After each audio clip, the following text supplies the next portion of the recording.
Bonjour tout le monde. Dans cette vidéo, partie 3, on va continuer l'explication de la résolution du premier dossier de l'examen de droit session normale de l'année 2012. Dans la vidéo, partie 2, on s'est arrêté à l'explication de l'extrait du Code général des impôts se trouvant au-dessous du tableau. Car cet extrait va nous permettre de tirer les informations qui vont nous servir à calculer la TVA due demandée dans la question numéro 2. Donc, cet extrait contient 3 articles. Et dans chaque article, il y a des clauses. Donc, l'article grand 1 contient 3 clauses.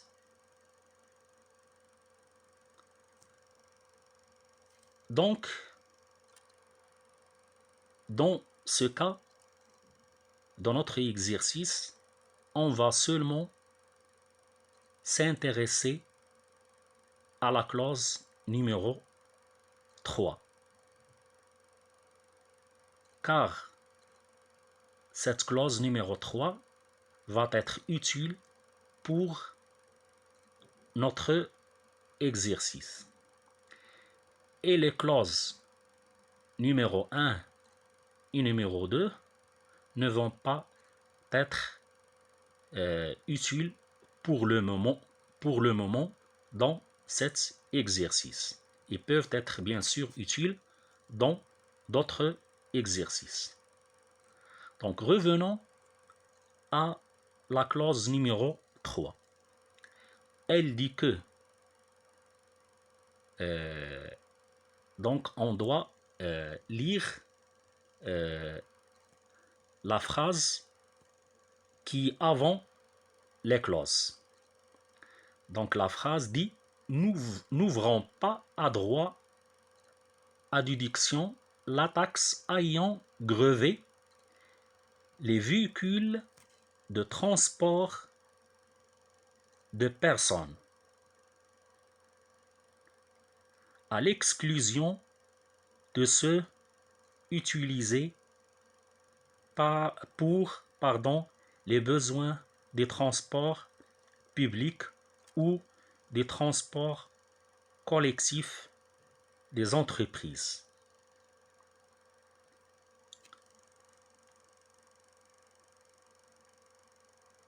Donc, la TVA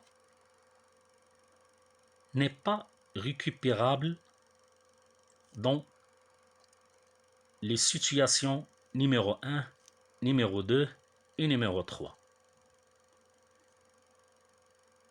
Et comme j'ai déjà dit, les 2 premières situations ne feront pas l'objet de cet exercice. Et la situation numéro 3 va être utile pour notre calcul de la TVA due. Et donc, d'après la clause numéro 3, ce qu'il faut comprendre, c'est que lors de l'acquisition des véhicules de transport de personnel, la TVA est récupérable dans le cas où ces véhicules seront destinés à l'usage du transport public. Je vais m'expliquer.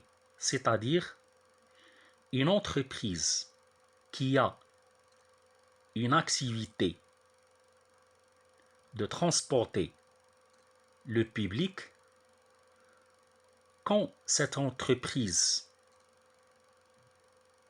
fera des acquisitions de véhicules de transport, toutes les TVA qui frappent ces véhicules seront récupérées.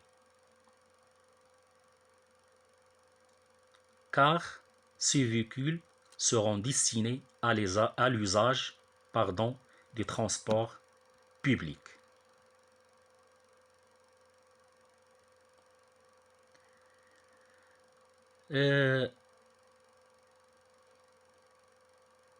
Dans notre cas, le véhicule de tourisme qui est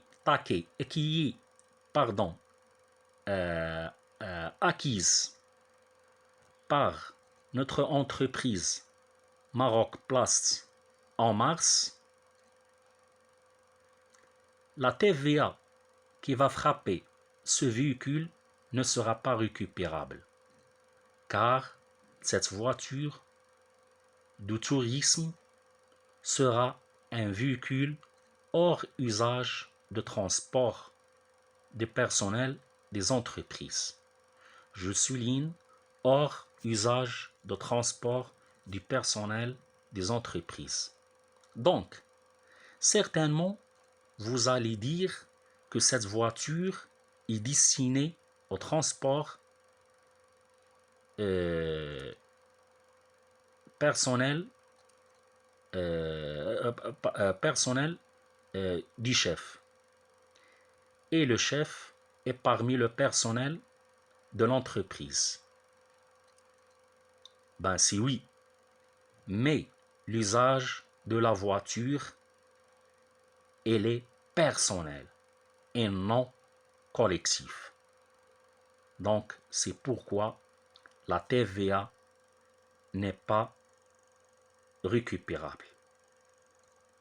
Donc on va faire attention à ce point, c'est les demander de calculer la TVA due au mois de mars. Maintenant, on va passer au régime d'IBI. Donc, pour la TVA, l'entreprise a deux choix concernant le régime qu'elle peut adopter. Il y a le régime encaissement et il y a le régime d'IBI.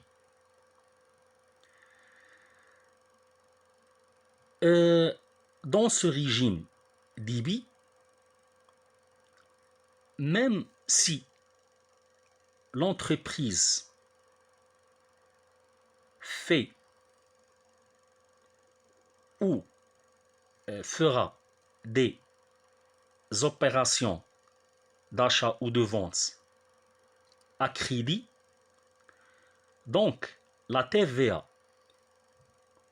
collectée lors de la vente sera exigible envers le trésor public dès que l'entreprise facture ses opérations de vente. Donc, même si l'entreprise n'encaisse pas les montants des factures, juste que la facture est faite, donc la TVA devient exigible. Mais dans le régime d'encaissement, la TVA collectée ne devient exigible envers le trésor public qu'au moment de l'encaissement des factures. Donc c'est ça la différence entre le régime d'IBI et le régime encaissement.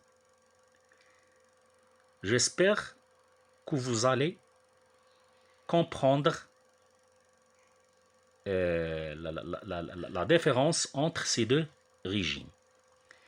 Et si vous ne le comprenez pas, vous me le dites dans les commentaires et on peut discuter la différence entre ces deux régimes.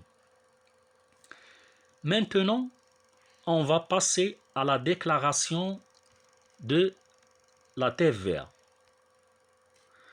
Donc, revenons à l'extrait du Code général des impôts, et notamment l'article 108 qui s'intitule « La périodicité de la déclaration ». Donc, déjà, cet article nous donne deux types de déclaration. Il y a la déclaration mensuelle et la déclaration trimestrielle. Et du coup, l'entreprise a deux options. Soit la déclaration mensuelle, soit la déclaration trimestrielle. Donc, je vais vous expliquer comment l'entreprise doit choisir entre les deux déclarations. Tout simplement, c'est le chiffre d'affaires de l'année écoulée. C'est-à-dire, par exemple, on est dans l'année 2020, donc c'est le chiffre de l'affaire de l'année 2019 qui va permettre à l'entreprise soit à opter pour la déclaration mensuelle, soit à la déclaration trimestrielle. Donc, si le chiffre d'affaires de l'année écoulée est supérieur à 1 million de dirhams, donc l'entreprise va opter pour la déclaration mensuelle. Si le cas contraire, c'est-à-dire le chiffre d'affaires est inférieur à 1 million de dirhams, l'entreprise va choisir la déclaration trimestrielle.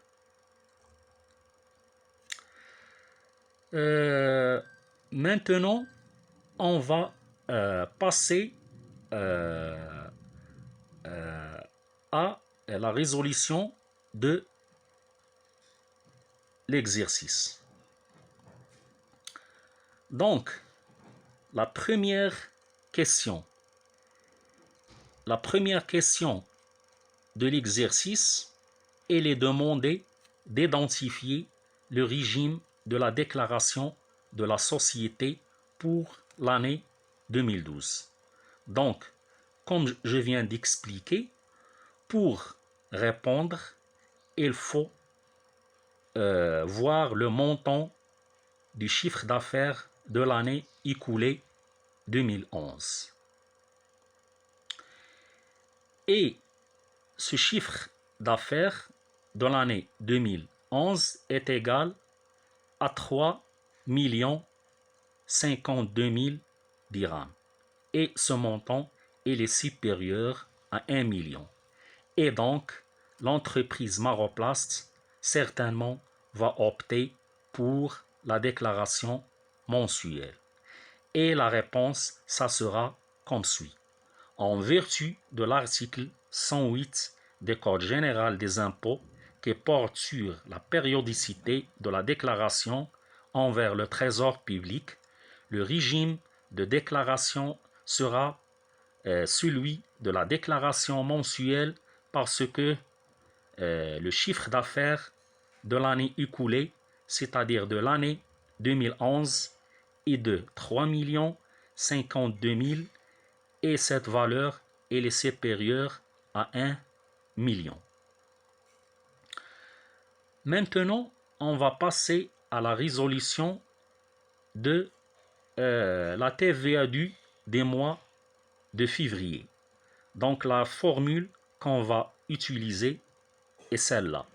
TVA due des mois février égale à la TVA facturée au janvier moins TVA récupérable sur immobilisation au mois janvier, moins la TVA récupérable sur charge au mois janvier, moins le crédit d'impôt.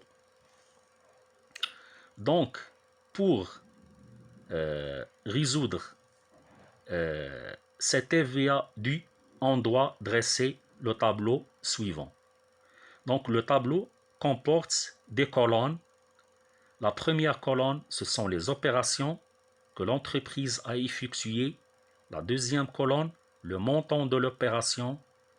La deuxième colonne, la TVA facturée. La quatrième colonne, la TVA récupérable sur immobilisation. Et la dernière colonne, la TVA récupérable sur charge. Donc, la première opération, vente de produits finis.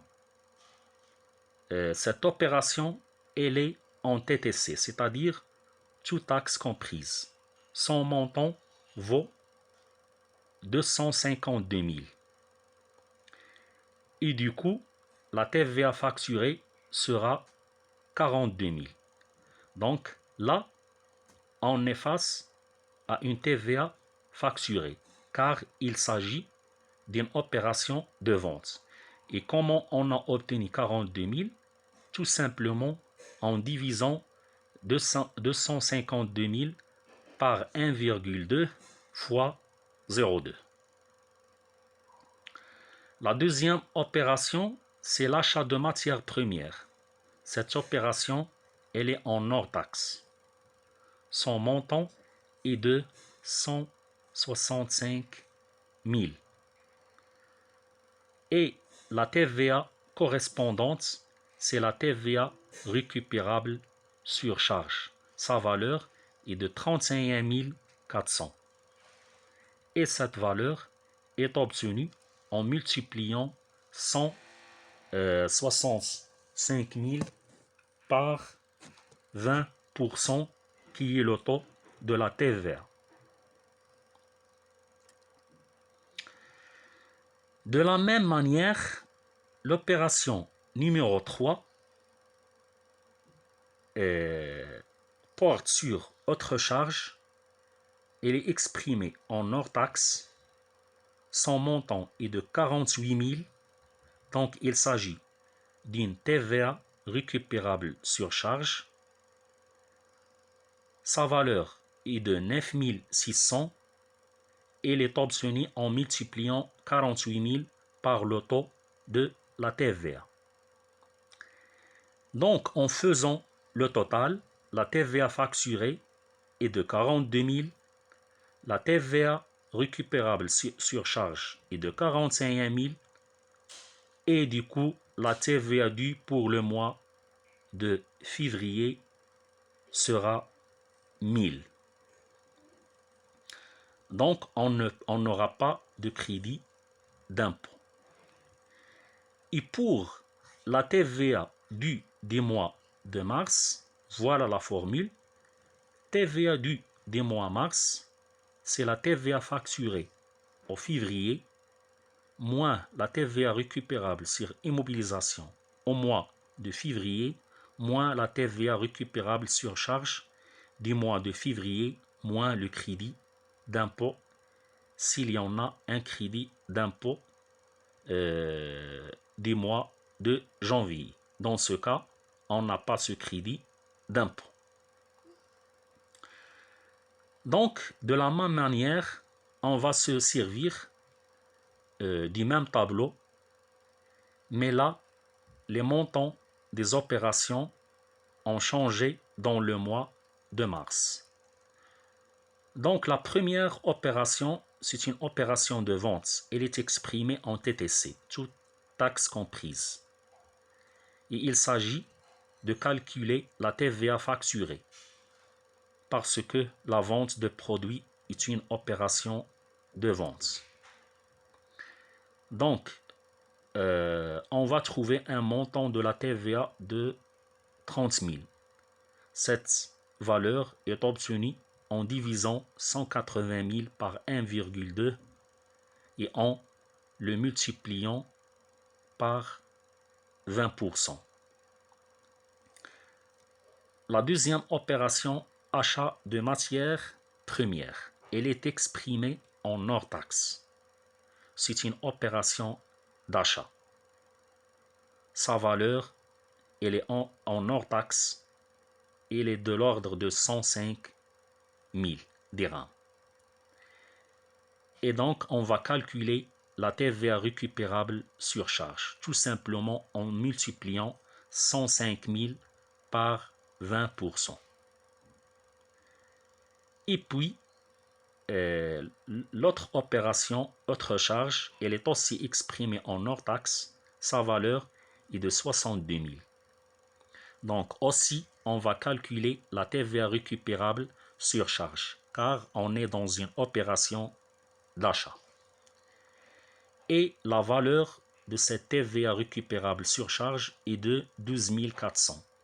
Elle est obtenue en multipliant 62 000 par 20%. Donc, le total de la TVA facturée est de 30 000 et de la TVA récupérable sur charge est de 33 400. Vous voyez que dans les deux mois février et le mois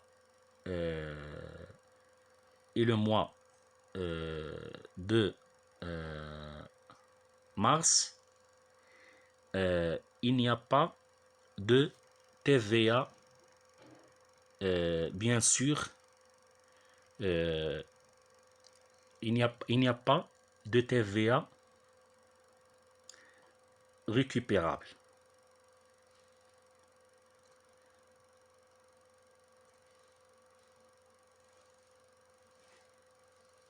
Donc, il n'y a pas de TVA, pardon, il n'y a pas de TVA, il n'y a pas de TVA récupérable sur immobilisation, car l'acquisition des immobilisations est faite dans le mois de mars.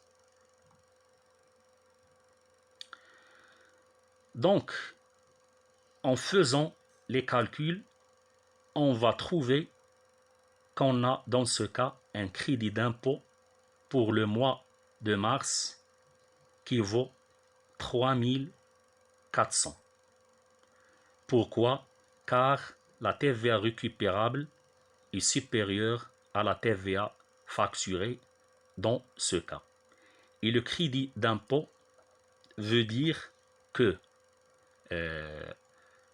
le trésor public est endetté envers l'entreprise. Donc ce montant sera ou bien sera remboursé en faveur de l'entreprise Maroplast, ou bien ce montant sera imputé sur la TVA du mois d'avril, bien sûr. Donc,